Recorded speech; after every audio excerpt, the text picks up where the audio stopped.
sir. Hello, Stevenage. How are we doing today, sir? Hi there, sir. Ladies and gentlemen, how are we all doing today? He's the leader of the parade. Okay. Right, we're the St. Mark Children's Army, and what we do is we go around a lot of the south of the country at the moment, and we raise awareness around a number of topics that are affecting children up and down the country, all around the UK. Right? And this is knife crime, grooming gangs, all different stuff like that. Social services feeding children, the whole shebang. But the subject is very close to my heart that I talk about, that you'll hear, which might be quite hard for you to hear. It's about social services and the legalised trafficking of our children, right? 2019, I got the news one day that I was going to become a father. I was over the moon, like anyone would be, because especially if you've been trying for a baby for 5 years. So, come the moment I become a dad, I had a really bad accident. 5 minutes later, I broke both my arms, had a bleed in my brain, I had seizures on the floor. Chances was that day I could have died, but someone was looking down on me, and I'm still here. A couple of weeks later, because obviously we started the rigmarole with the hospital to do with the pregnancy, the early stages of pregnancy, where they do the multi-agency checks, where they go to psychiatrists, they go to anything they may have in your lifetime. Right? They'll go through the whole lot of it. So say if you've had a bad thing at school, that will come up. Every single thing comes up. But I didn't know all this. I signed a little waiver agreement which I would never have signed, because then they got the access to any of my mental health stuff from when I was younger. Right, moving on. My partner went to the hospital. She went and she had it confirmed in the hospital, as every dad would be proud. Your partner's carrying your child, you've got something good coming in 9 months, and that's what I thought was happening. Right. Basically what happened then was we got a letter from the social worker asking us to come in for a chat. Because I've been done for criminal convictions in the past. Like I said, if you've been in trouble at school, if you've had anything like that, little things like that will come up on you. And God forbid you have, because believe you me, you're on the fight for your life, which I then found out about. Like I said, this is 2019. So 2020 coming, we had the lockdown. My child was born 5 days before the lockdown come in for all of us in the UK. Right? The whole country got shut down. You weren't allowed to see your parents. You had people dying in hospitals, left, right and centre. It was bad. I had a little child that I was scared for. It was in ICU. It was bad, let me tell you that now, right? That's how bad the situation was. And let me tell you now, government people, like social workers, manipulated COVID like there was something real. They stopped parents coming to contact centres to see their children. Everything was getting broke down left, right and centre, it was unreal, right? But I'm going to tell you my story. 2019 it happened, I found out the best news ever, I was going to be a dad. And you know what, I wanted it so much because it gave me a purpose. Right? An American social worker contacted us a few weeks afterwards after I found out. The American guy, his name's Jeffrey Williams. I will name him correctly today, like I'll name him every time. For the rest of my life I'm going to name him. I'm never going to make a mistake with that man's name again. Jeffrey Williams coming to my family home, right? To do an assessment. He was not interested in myself or my partner. My partner wasn't even 2 months pregnant. He was interested in the 2 month. My missus what she's carrying at 2 months, which turned out to be my little girl. Right. So the social worker was not interested in me, wasn't interested in what I'm doing on the day to day. He wasn't interested in what my partner's doing on the day to day. And I never realised why he was not interested in what's going on now and what's going on for me now. What he was actually interested in is what they've got on reports and stuff like that. And at the end of the day, as disgusting it is, reports are reports, right? Some are true, some are bad, right? Let's get this straight now. But I was not expecting, basically, for a social worker to ask me to come in, so I thought this is going to be easy. I went in there, done the first thing, I went away for 4 weeks while they're doing their assessment. The American comes to my door, Jeffrey Williams, he knocks on my door, rat, tat, tat, comes into my house. and he's asking, how's Dad feeling about becoming a dad? How's this? How's that? So I've done as every proud dad would do. If a social worker comes into his house, I took him to my wardrobe, and my wardrobe was full with everything, bubble over, whole lots of bottles, the cleaning, sterilisers, basically absolutely everything, clothing, everything, all up to the age of a year of age. I was making sure I was prepared for my child, so my child had the best coming into this world. However, that was never mentioned in no report. The assessment come back, and I couldn't believe the amount of lies that was written in the report in regards to myself. And then I see some stuff written about my partner, so I had to go away and speak to her parents. I had to go and find out a bit of background myself because of stuff that the social were coming out with. Listen, it's like they wrote stories about other people and included it into a story that was already bad enough in the first place. Right?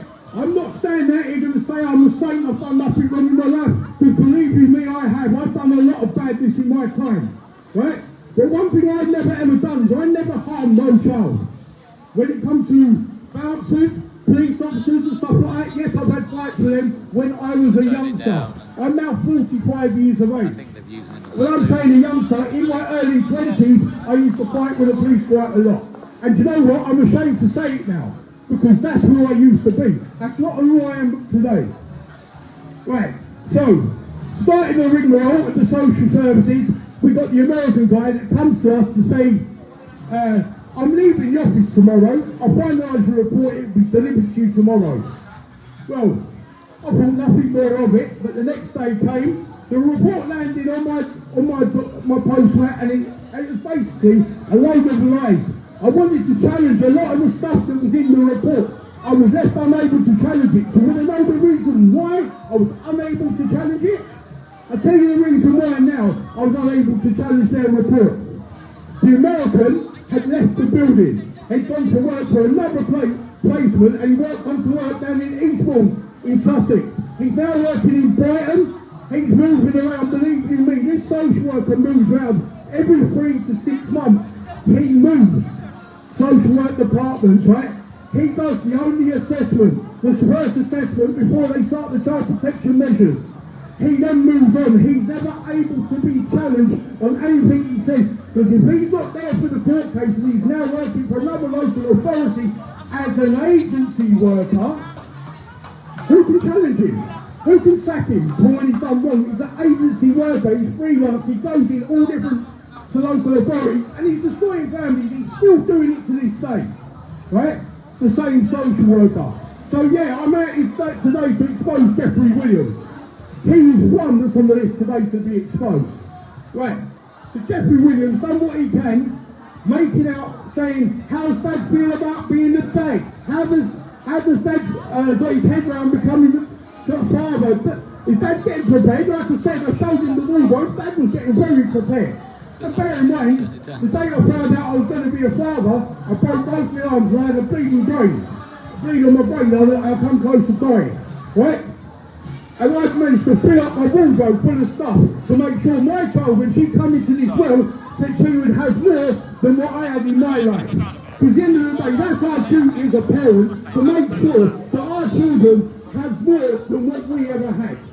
That is first and foremost, that's what it's about. It's to give them the better future than what we ever had ourselves. And some of us, what I've learned through doing this kind of work, I've learned many people they've had their children taken, some of the excuses they use, like if you've got a slight learning difficulty, that would be a tick in the box to take somebody's child. If you've been sexually abused or physically abused as a child, they'll say there's a chance that can happen to your child. Whether you're like that or not, they can turn around and say there's a chance it can happen to your child because it's happened to you. So that's like saying that man there trip over or break his ankle. Doesn't mean he's going to do it. As a child, it's going to happen, but it doesn't mean it's going to happen. But social workers like to use this a lot. And that's when I got to learn about a thing called futuristic emotional harm. Because I never knew what futuristic emotional harm was until I see it for what it really is. A futuristic emotional harm is, if he pulls the brake on that bike, the brake cable may snap. We all know there's a chance it can happen. It's not 100% it's going to happen. So why should it be taken as context and truth? But in the family court, the reality is, it is taken in context and truth, right? And they accept the risk of future emotional harm. So if I turn around and say to you, this officer today, before the end of today, is going to arrest 10 people, the chance he's going to do it, right? It doesn't mean he's going to do it, though, does it? Unless there's somebody that's done something in the first place. However, a social worker goes into a family court, right, which is a government council building, which is paid for by your local authority, which is your council. They pay for that. They pay for their defence things. They pay for absolutely everything. So that council, that family court is their arena, right? They don't want to be seen losing their arena. So anyway, I was left unable to challenge the social services on their first report. And believe you me, it was completely different. It was completely different in a way you wouldn't have wanted it written about you. It was a horror story, and trust me, I wanted to challenge it. I was left with no option other than to accept it and carry on fighting the case for my little girl. My little girl was born, like I said, 5 days before the lockdown. She was born on the Saturday, and then on the Thursday, I believe, the lockdown kicked in. Right? My partner and my child was taken to foster placement, and they was held in that foster placement, away from the family, and in their family they wasn't allowed to be around, basically held like a prisoner. And they used the COVID lockdown to lock them down like a prisoner. Right? That is the truth of it. They used the COVID lockdown to lock them down like they were prisoners to control the people. They weren't just controlling you people at home, they were controlling people in hospitals that were having babies, people that were very ill in hospitals. There was so much of it, it was unreal. I'm telling you, if I could rewind that clock and go back to it now, I would not want to go back to it, because I tell you what, all it was fear, non-stop, everywhere you looked. Right? And everyone was frightened, no one wanted to talk to someone. Illness, you see when you're going into the room and you have to go in through the people, you have to be cleaning your hands a certain way because it's COVID, people's proper being pushed. I don't push anything about COVID, I don't stand out against COVID, but what I'm doing is I'm highlighting what happened in my story. That went on for a court battle for nearly 2 years for my little girl. The first year, my partner lost. The following year, I took him to court for another year, kept him tied up, and I was told they needed another 12 to 18 months out of me, and I should be commended for all the hard work that I'd done to bring my child home. And I'm telling you, 12 to 18 months is all a mere suggestion that they said that they wanted to monitor to see how well my mental health was playing up. I have PTSD, right? So they wanted to know that. But they said, before she comes home to me, put her out of my timeline, which was 12 to 18 months. You know what? I'm still not been arrested. I've still not had no real mental breakdowns. I have had no problems at all. So as time goes on, and your child is not with you, and you know they put them little boundaries into a session for 12 to 18 months, and your child is not here, God forbid any of you people that have got your lovely children with you, if this ever happens to you, or something happens to someone close to you, because I tell you now, the pain of living with knowing your child is growing up somewhere and you do not know what they're doing from day to day, whether they're healthy, whether they've got an illness, whether someone said something wrong to them at school. You don't know this. Every day you question what is going on with your child. The reality is, I will never know unless she comes and looks to me at the age of 18 plus, when she's legally allowed to come find me and the family. The judge just turned around and said that she wants my daughter to have the full report of all the work that I've done. And believe you me, I've done what any father would do. And I tried to do even more than what any other father would do to bring my little girl home. And as heartbreaking as it is, my child was stolen and placed for adoption. People won't think, when I mention about adoption and children being stolen, they'll probably think, what do they get out of lying in court? What do they do? What's it all about? Social workers, a lot of them have started privatised adoption agencies, their own fostering agencies, so they're cashing in left, right and centre. I can tell you where the main hub is from 45%, I'd say, of private adoption agencies and fostering agencies run by 2 people. That's 45%, that's nearly 50 adoption agencies that are running throughout the UK. 2 people are responsible for them. They try and say there's no money on the back of children. There's pay performance-related bonuses, which is when a social worker achieves a certain quota of the amount of children that have to be removed, right, before they can get their pay performance-related bonus, which gets given to them in December, which is tax-free. This is sick. I never knew I was going to be on this journey, and so I started digging into social services, fostering agencies, adoption agencies, and when I started doing it, I was there 20 hours a day. I was sleeping for 4 hours a day till I got a child that's in the care system with my partner, and I'm watching this and I'm trying to understand what a social worker would get from lying in court. What's the incentive? Well, when I tell you, just the interagency fee, every time the adoption breaks down, is now £37,500. So you're one child there, don't get put with somebody, that's £37,500. If that child doesn't suit that couple's needs, what happens then? The child will then get put up for adoption again, and there's another release of £37,500. Guess who's paying that £37,500? Every single one of you guys that are paying your council tax is paying them to traffic our children without knowing. This is how serious it really is. I'm not out here making it up. I can back up everything I say.